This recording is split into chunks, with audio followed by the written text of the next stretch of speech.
Se você gostar do conteúdo, se inscreve no canal e ativa o sininho para não perder nada. E na descrição desse vídeo eu deixei algumas indicações sobre investimentos que podem ajudar no seu aprendizado. DEVA11. Oportunidade absurda, ou risco que pouca gente está enxergando. Porque quando alguém olha o DEVA11 pela primeira vez, normalmente duas coisas chamam a atenção imediatamente. A primeira, o dividendo. A segunda, o desconto gigantesco da cota. E aí vem aquela pergunta que todo investidor faz: será que o mercado está exagerando no medo? Ou existe algo realmente preocupante aqui? Porque olhando o relatório do DEVA11, existem pontos muito interessantes, mas também existem alguns sinais de alerta que precisam ser entendidos com calma. E uma coisa eu já adianto: se você investe no DEVA11, ou pensa em investir, precisa entender especialmente o que significa quando parte da carteira não está adimplente. Porque muita gente lê esse termo e não entende o real impacto.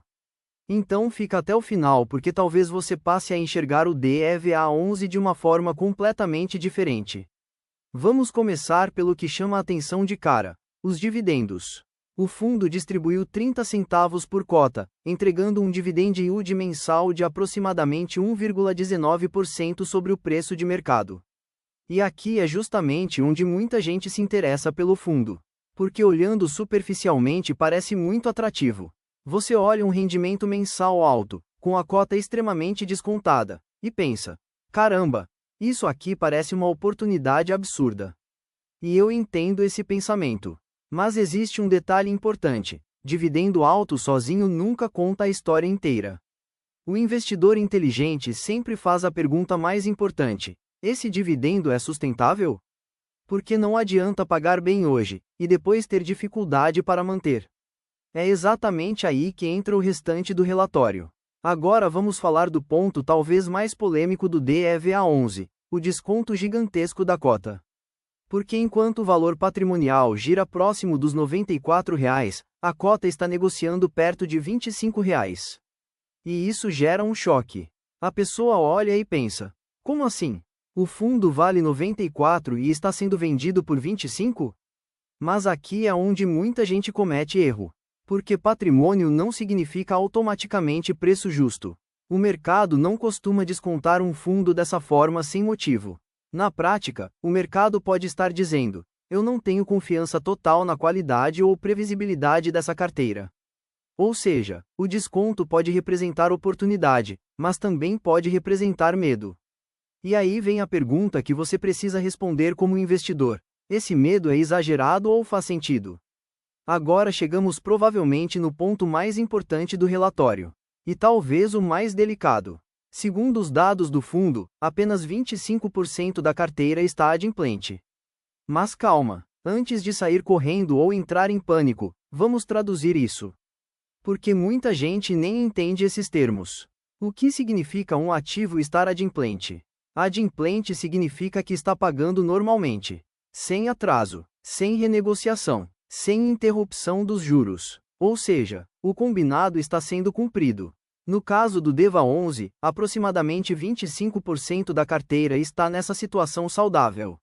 Agora vem a parte que assusta mais. Uma grande fatia da carteira está em carência de juros. E aqui muita gente entende errado. Porque carência não significa necessariamente calote. Carência é quando existe um período combinado em contrato em que o devedor ainda não começou a pagar juros ou amortização da forma tradicional. É como um tempo de respiro. Por exemplo, uma incorporadora pega dinheiro para desenvolver um projeto. Enquanto a obra está andando, às vezes existe um período de carência. Depois, quando as vendas avançam ou o projeto amadurece, os pagamentos aumentam. Então, carência não igual a calote. Mas também não é algo que o investidor deve ignorar. Porque durante períodos longos de carência, a previsibilidade dos recebimentos pode diminuir. E no caso do DEVA11, cerca de 63,7% da carteira está nessa situação. Ou seja, a maior parte da carteira ainda não está no fluxo considerado ideal de pagamento. Isso ajuda a explicar parte do medo do mercado. Agora vem a palavra que realmente preocupa qualquer investidor: inadimplência. No relatório, uma parte da carteira está inadimplente. E aqui sim estamos falando de atraso ou descumprimento do pagamento. Ou seja, o fluxo esperado não está sendo recebido normalmente. Mas aqui existe outro erro comum do investidor iniciante. Muita gente pensa: pronto, acabou. O dinheiro sumiu. Não é assim. Principalmente em fundos de CRI. Normalmente existem garantias, alienação fiduciária, recebíveis, imóveis, terrenos, fluxos de vendas, ações judiciais, renegociações. Ou seja, inadimplência não significa perda definitiva, mas significa aumento de risco, significa incerteza, significa demora, e principalmente, maior dificuldade para prever resultado. É exatamente isso que costuma assustar o mercado. Agora, mesmo diante desse cenário mais turbulento, o fundo ainda apresenta algo impressionante: uma carteira com rentabilidade média de IPCA a mais 10,66% ao ano. E isso é muito agressivo, muito acima da média de muitos fundos de crédito. Mas aqui existe uma regra quase universal do mercado: quanto maior o retorno prometido, maior tende a ser o risco. E talvez essa seja uma das melhores formas de entender o DEVA11. Ele não parece um fundo de perfil conservador. Ele parece muito mais um fundo que assume riscos maiores tentando gerar retornos maiores. Então o investidor precisa se perguntar: eu tenho perfil para isso? Porque tem gente que dorme tranquilo. E tem gente que vê manchete negativa e vende no pânico. Agora um ponto técnico que achei interessante no relatório: 99% da carteira possui proteção contra a deflação. Traduzindo isso de forma simples, mesmo se houver inflação negativa, o impacto tende a ser menor. Isso ajuda a proteger rendimento, ajuda a proteger poder de compra, e reduz parte do risco macroeconômico. É um detalhe técnico, mas bastante positivo, especialmente para quem pensa a longo prazo. Outro dado que me chamou a atenção é o estágio dos empreendimentos ligados aos CRIs. O relatório mostra a média de aproximadamente 77% vendido e 91% das obras concluídas. E por que isso importa? Porque quanto mais avançada a obra, menor tende a ser o risco operacional. Imagine dois cenários: um projeto no começo, cheio de incerteza, e outro quase finalizado. Qual parece menos arriscado? Normalmente o segundo. E quando as vendas já avançaram bastante, isso tende a aumentar a geração de caixa do empreendimento. Ou seja, é um dado que ajuda a equilibrar parte do medo do mercado. Mas agora vem a pergunta principal: afinal, DEVA11 é oportunidade ou armadilha? A resposta sincera é: depende do perfil do investidor.